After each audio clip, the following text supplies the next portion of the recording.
telling people over the microphone about Jesus. From the back of the crowd, a man yelled out, told him, "You better shut up or I'm going to cut you."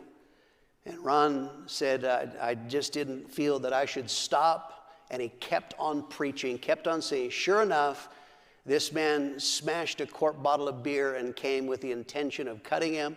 And on the way up, a man saw him coming up and swung and knocked him out. Again, in a small town, word spread, what's happened to Ron? Ron has become a Jesus freak. My parents come in January of 1970. In late February, perhaps early March, he had a revival with this man that I've told you about several times, John Metzler. Very powerful revival. People are getting saved. God's doing a miracle. Ron's uncle had started attending church, and so he left a flyer out for Ron to see it. And on the last couple nights of revival, Ron and Susie came. Get a picture here of the Ron around this time. This is Ron. I think his hair was actually a bit longer when he came to church. But this is how he looked.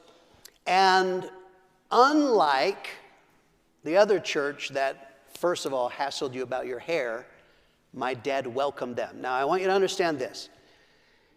My dad was nothing like hippies. There's not a single hippie who would come in and like, wow, he's one of us, right? But it didn't matter. My dad welcomed them.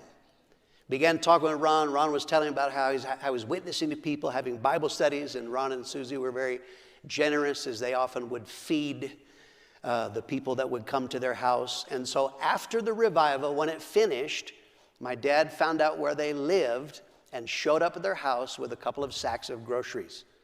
Said, this is just to help you when you're witnessing to people. That really made impact on Ron and Susie, and so they started coming to our church. They were the first hippies in our church, the very first ones that we had, and they witnessed to everyone and started inviting them. Numbers of their friends and their family got saved. A few months later, witnessed to Ron's cousin Patty Harris, and Patty got saved.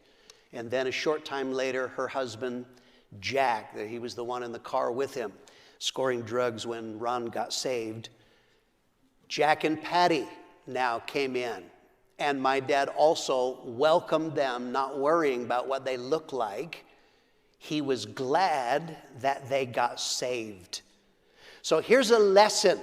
I want to stop. This is a lesson for all of us, and that lesson has to do with welcoming those who God brings.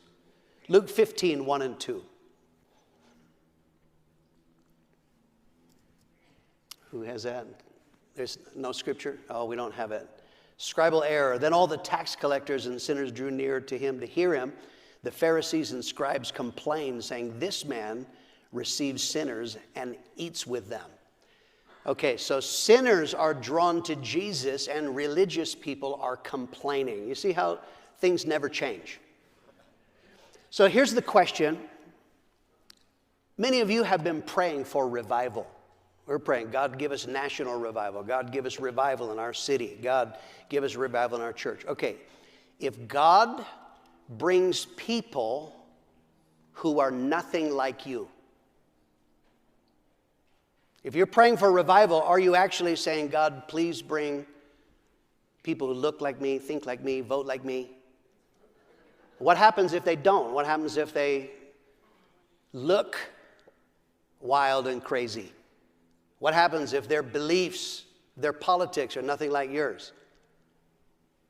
Are you going to accept them because that's what built our church? Or are you going to reject that? Look at them. Because you can miss. There were churches all across America that missed because they would not welcome people when God gave them. Jack Harris